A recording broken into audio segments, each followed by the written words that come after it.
Assalamualaikum warahmatullahi wabarakatuh.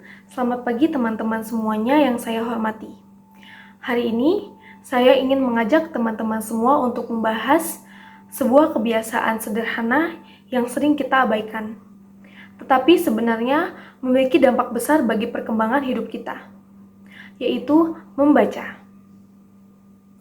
Di era digital saat ini, kita disuguhkan begitu banyak informasi yang datang dari media sosial, video pendek, atau konten instan lainnya. Sayangnya, kebiasaan membaca buku atau bacaan berkualitas seringkali tersingkir oleh aktivitas-aktivitas cepat tersebut. Menurut survei Good Stats, hanya 20,7% masyarakat Indonesia yang membaca buku secara rutin setiap hari. Ini menunjukkan bahwa budaya membaca di Indonesia masih perlu diperkuat. Padahal, membaca bukan hanya soal menambah informasi, tetapi juga tentang melatih cara kita berpikir. Dengan membaca, kita belajar memahami berbagai perspektif, mengasah kemampuan analitis, dan memperkaya kosakata.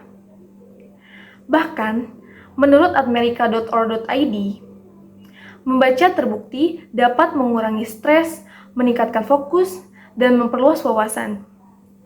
Hanya dengan meluangkan waktu beberapa menit saja setiap hari, kita bisa meningkatkan kesehatan mental dan kemampuan intelektual kita.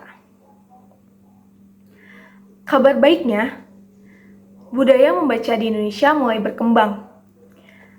Data terbaru menunjukkan bahwa indeks tingkat kegemaran membaca nasional meningkat dari 63,9 di tahun 2022 menjadi 72,44 di tahun 2024. Ini bukti bahwa semakin banyak orang yang mulai menyadari pentingnya membaca. Meskipun perjalanan menuju masyarakat gemar membaca masih panjang. Untuk memberikan gambaran nyata tentang dampak positif membaca, mari kita lihat tokoh muda inspiratif Indonesia, yaitu Maudy Ayunda. Maudy bukan hanya dikenal sebagai penyanyi dan aktris, tetapi juga sebagai figur publik yang sangat gemar membaca sejak kecil. Kebiasaan membaca yang ia bangun bersama keluarganya membuatnya tumbuh menjadi pribadi yang kritis, cerdas, dan berwawasan luas. Berkat kecerdasan dan kedisiplinannya, Maudy berhasil menempuh pendidikan di 2 universitas dunia yang sangat bergengsi. Ia menyelesaikan studi S1 di University of Oxford. Kemudian, ia melanjutkan studi pascasarjana di Stanford University melalui program dual degree. Tidak banyak orang Indonesia, bahkan di dunia, yang mampu mencapai prestasi akademik setinggi ini. Dan salah satu kebiasaan yang ia akui sangat membantunya adalah membaca secara konsisten.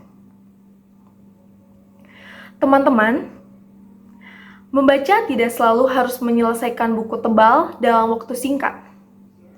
Membaca bisa dimulai dari hal-hal sederhana seperti membaca artikel, esai pendek, cerita, bahkan informasi edukatif yang tersedia secara daring. Yang terpenting adalah komitmen untuk menjadikannya kebiasaan harian. Karena setiap halaman yang kita baca hari ini adalah investasi kecil bagi masa depan kita. Sebagai penutup, saya ingin mengajak kita semua untuk mulai dari langkah kecil. Luangkan 10-15 menit setiap hari untuk membaca. Pilih bacaan yang kalian sukai, nikmati prosesnya, dan biarkan pengetahuan tumbuh dalam diri kalian sedikit demi sedikit. Karena masa depan yang cerah tidak dibangun dalam sehari, tetapi dibangun dari kebiasaan kecil yang kita lakukan secara konsisten. Dan membaca adalah salah satunya. Terima kasih atas perhatian dan waktu teman-teman semua. Semoga kita menjadi generasi yang gemar membaca dan siap menghadapi masa depan dengan penuh percaya diri.